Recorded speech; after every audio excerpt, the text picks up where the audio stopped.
యాజ్ఞవల్క్యకృత సూర్యకవచం. మాఘమాసం అంటేనే సూర్య ఆరాధనకు ప్రత్యేకం. ప్రతి ఆదివారం మాఘమాసంలో ఆవుపాలతో క్షీరాన్నం చేసి సూర్యునికి నివేదన చేస్తారు. క్షీరాన్నం సూర్యునికి ఎందుకు నివేదిస్తారు అనగా లుప్తదంతాయ నమః అని సూర్యాష్టోత్తరంలో ఉంటుంది. దక్ష ప్రజాపతి యజ్ఞం చేసి కూతురైన పార్వతిని కానీ అల్లుడైన శివుని కానీ ఆహ్వానించలేదు. అయినా తన తండ్రి చేస్తున్న యజ్ఞానికి వెళ్ళింది సతీదేవి.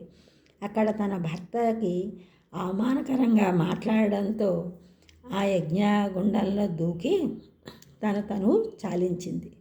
ఆ విషయం తెలుసుకున్న పరమశివుడికి ఆగ్రహం కలిగి తన జటాజూటం నుండి ఒక జటను తీసి వీరభద్రుడిని సృష్టించాడు. వీరభద్రుడు ఆ యజ్ఞవాటికను బీభత్సం చేశాడు.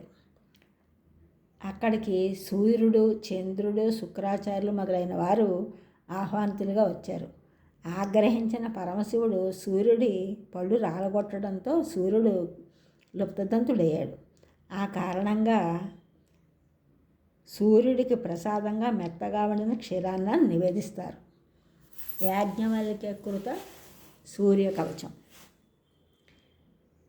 శ్రీ యాజ్ఞవల్క్య ఉవాచ శృణుష్వ మునిశార్దూల సూర్యస్య కవచం శుభం శరీరారోగ్యదం దివ్యం సరసౌభాగ్యదాయకం దేదీప్యమాన మకుటం స్మరన్ మకరకుండలం ధ్యాత్వా సహస్రకిరణ స్తోత్రమేత దుదీరయేత్ శిరో మే భాస్కరః పాతు లలాటం మే అమితద్యుతిః నేత్రే దినమణిః పాతు శ్రవణే వాసరేశ్వరః ఘ్రాణం ఘర్మగృణిః పాతు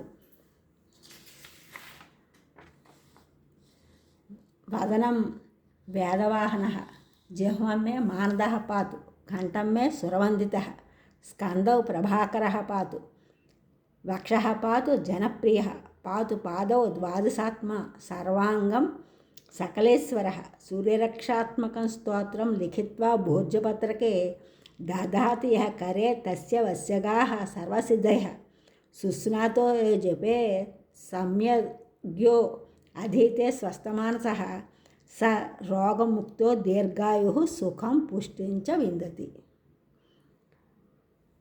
సూర్యుడు ఆరోగ్య ప్రదాత. అందుగురించి సూర్య ఆరాధనగా